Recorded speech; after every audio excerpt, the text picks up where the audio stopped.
기도할 힘조차 없을 때가 있습니다. 무릎을 꿇고 엎드려도 입에서 말이 나오지 않고 눈을 감아도 마음은 온통 두려움과 불안으로 가득한 그런 순간 말입니다. 사람들은 기도하라고 말합니다. 믿으라고 말합니다.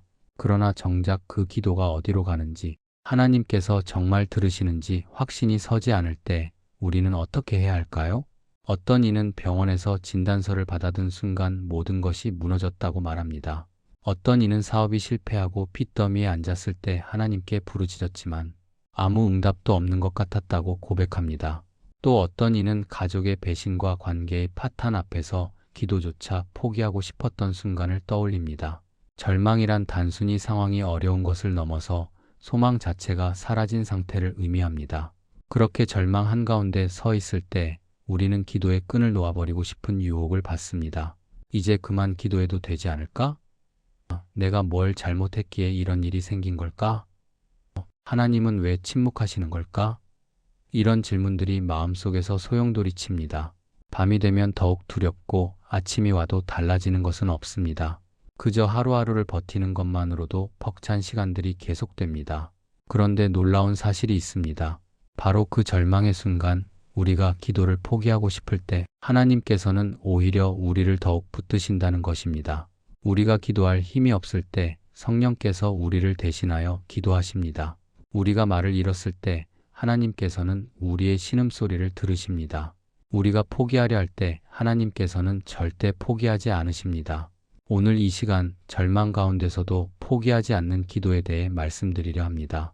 이것은 우리의 능력이나 의지로 되는 일이 아닙니다. 이것은 하나님께서 우리를 붙드시는 은혜의 역사입니다. 지금 기도할 힘이 없다면 그것이 바로 하나님의 도우심이 필요한 순간입니다. 지금 절망 가운데 있다면 그것이 바로 하나님의 손길이 임할 자리입니다. 하나님께서는 우리의 연약함을 아십니다. 그래서 성경은 이렇게 말씀하십니다. 로마서 8장 26절에서 27절 말씀입니다. 이와 같이 성령도 우리의 연약함을 도우시나니 우리는 마땅히 기도할 바를 알지 못하나 오직 성령이 말할 수 없는 탄식으로 우리를 위하여 친히 간구하시느니라. 마음을 살피시는 이가 성령의 생각을 아시나니 이는 성령이 하나님의 뜻대로 성도를 위하여 간구하심이니라. 이 말씀은 절망 가운데 있는 우리에게 주시는 가장 큰 위로입니다.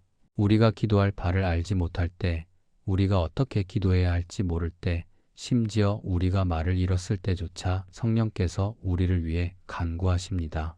우리의 신음소리, 우리의 탄식, 우리의 눈물까지도 하나님 앞에 상달되는 기도가 됩니다. 또한 시편 34편 18절에서는 이렇게 선포하십니다.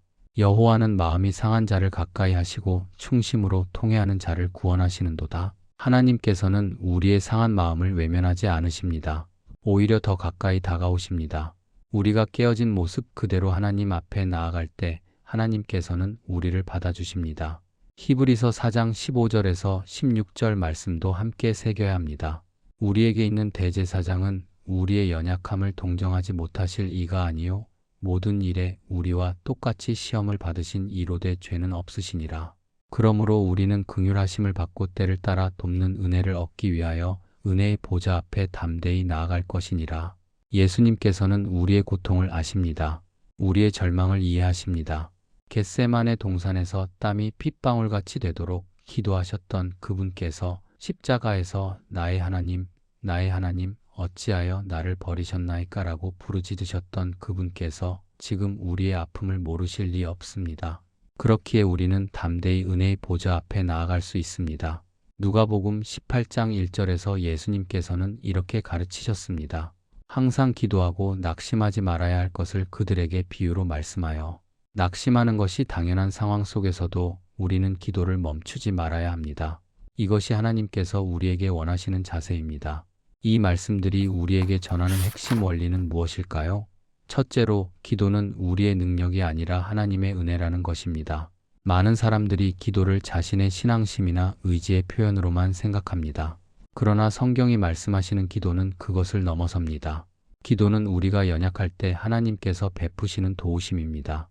로마서 8장 26절에서 성령이 우리의 연약함을 도우신다고 말씀하실 때 여기서 도우신다는 표현의 원래 의미는 함께 짐을 나누어 지는 것을 뜻합니다. 혼자서는 도저히 들 수 없는 무거운 짐을 누군가가 함께 들어주는 모습을 상상해 보십시오. 성령께서 바로 그렇게 우리의 기도를 도우십니다. 우리가 기도할 힘이 없을 때 성령께서 함께 하셔서 우리를 붙들어 주십니다. 둘째로 하나님께서는 우리의 완벽한 기도가 아니라 우리의 진실한 마음을 원하신다는 것입니다. 시편 34편 18절에서 마음이 상한 자를 가까이 하신다고 말씀하셨습니다.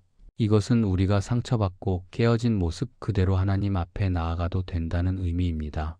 하나님께서는 우리의 화려한 언변이나 신학적으로 완벽한 기도를 원하지 않으십니다.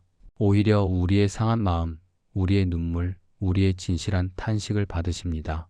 어떤 사람들은 기도할 때 자신의 연약함을 숨기려고 합니다. 하나님 앞에서조차 강한 척, 믿음 좋은 척 하려고 애씁니다. 그러나 그것은 하나님께서 원하시는 기도가 아닙니다. 하나님께서는 우리가 있는 그대로 깨어진 그 모습으로 나아오기를 원하십니다. 왜냐하면 하나님께서는 상한 마음을 고치시는 분이시기 때문입니다. 셋째로, 절망 가운데서도 포기하지 않는 기도는 우리의 의지가 아니라 하나님의 붙드심으로 가능하다는 것입니다. 누가복음 18장에서 예수님께서 항상 기도하고 낙심하지 말라고 하신 것은 우리에게 더 열심히 노력하라는 요구가 아닙니다. 오히려 낙심할 수밖에 없는 상황 속에서도 하나님께서 우리를 붙들어 주신다는 약속입니다. 기도가 끊어지지 않는 것은 우리가 강해서가 아닙니다. 하나님께서 우리를 놓지 않으시기 때문입니다. 우리가 하나님을 붙잡는 것이 아니라 하나님께서 우리를 붙잡으십니다. 이것이 바로 은혜입니다. 우리가 포기하고 싶을 때 하나님께서는 절대 포기하지 않으십니다. 우리가 기도할 힘이 없을 때 성령께서 우리를 대신하여 기도하십니다. 넷째로, 우리의 기도는 하나님의 뜻 안에서 응답된다는 확신입니다. 로마서 8장 27절에서 성령이 하나님의 뜻대로 성도를 위하여 간구하신다고 말씀하셨습니다. 우리가 무엇을 기도해야 할지 모를 때조차 성령께서는 하나님의 뜻을 따라 우리를 위해 간구하십니다. 이것은 우리의 기도가 결코 헛되지 않다는 확신을 줍니다. 때로는 우리가 원하는 대로 응답되지 않을 수 있습니다. 그러나 하나님께서는 우리에게 가장 좋은 것을 가장 좋은 때에 주십니다. 우리가 이해하지 못하는 순간에도 하나님께서는 우리를 위한 최선의 계획을 이루어가고 계십니다. 그렇기에 우리는 절망 가운데서도 기도를 멈추지 않을 수 있습니다. 부산에 사는 김미영 자매님의 이야기를 나누고 싶습니다. 3년 전 그녀는 갑자기 찾아온 희귀병 진단을 받았습니다. 의사는 고개를 저으며 말했습니다. 치료법이 없습니다. 기적이 일어나지 않는 한 6개월을 넘기기 어렵습니다. 그 순간 그녀의 세계는 무너졌습니다. 두 아이의 엄마였던 그녀에게 죽음이라는 단어는 너무나 잔인했습니다. 처음 몇 주 동안 그녀는 기도할 수 없었습니다. 교회에 나가지도 못했고 성경을 펼치지도 못했습니다. 하나님을 원망하는 마음과 두려움이 마음을 가득 채웠습니다.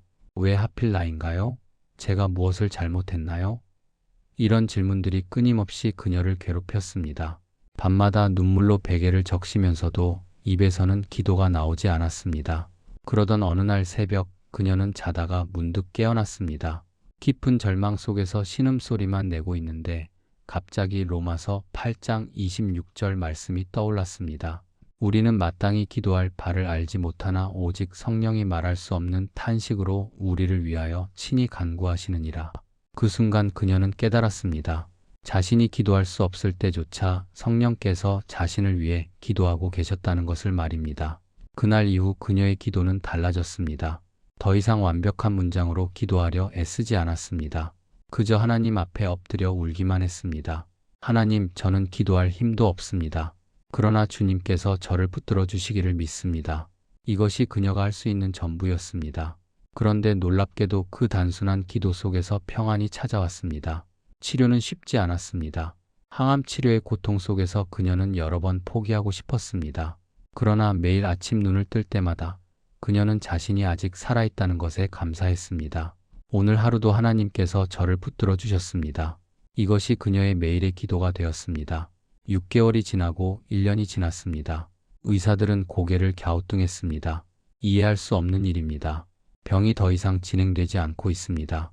2년째 되던 해 검사 결과는 더욱 놀라웠습니다. 종양이 줄어들기 시작한 것입니다. 그리고 3년이 지난 지금 그녀는 완치 판정을 받았습니다. 그녀는 이렇게 고백합니다. 제가 기도를 잘해서, 제가 믿음이 좋아서 치유받은 것이 아닙니다. 제가 기도할 힘조차 없을 때 하나님께서 저를 붙들어 주셨습니다. 제가 포기하고 싶을 때 성령께서 저를 위해 간구하셨습니다. 이것은 전적으로 하나님의 은혜입니다. 성경 속에도 절망 가운데서 기도조차 포기하고 싶었던 사람이 있었습니다. 바로 선지자 엘리야입니다. 열왕기상 19장에 기록된 그의 이야기를 함께 살펴보겠습니다. 엘리야는 방금 갈멜산에서 엄청난 승리를 경험했습니다. 바알의 선지자 450명을 물리치고 하나님의 능력을 온 이스라엘 백성에게 보여주었습니다.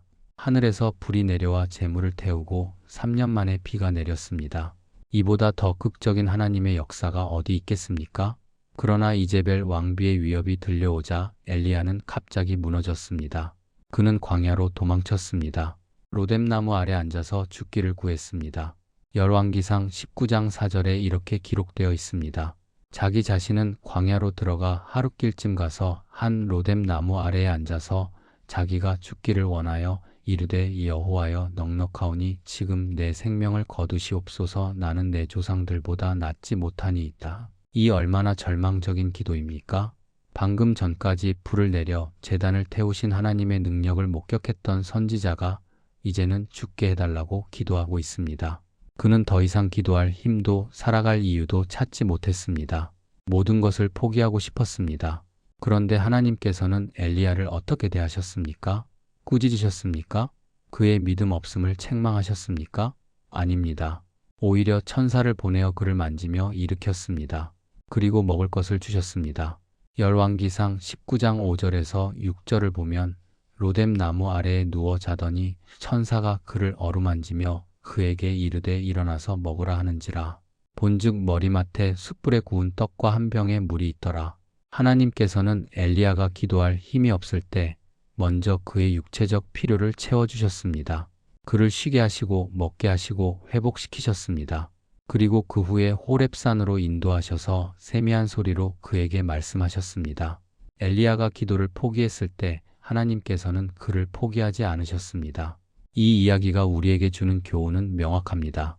우리가 절망 가운데 있을 때, 우리가 기도조차 포기하고 싶을 때 하나님께서는 우리를 버리지 않으십니다. 오히려 더 가까이 다가오셔서 우리를 어루만지시고 우리의 필요를 채워주시며 우리를 회복시키십니다. 엘리야는 그 이후에도 하나님의 위대한 선지자로 쓰임받았습니다. 그가 절망했던 그 순간이 끝이 아니었습니다. 하나님께서는 엘리야를 다시 일으키셨고 새로운 사명을 주셨습니다. 엘리사를 제자로 삼게 하시고 계속해서 이스라엘을 향한 하나님의 뜻을 이루어 가셨습니다. 지금 여러분이 로뎀나무 아래에 앉아 있다면, 엘리야처럼 죽기를 구하고 있다면 기억하십시오. 하나님께서는 지금도 여러분을 어루만지고 계십니다. 여러분의 필요를 아시고 여러분을 회복시키기 원하십니다.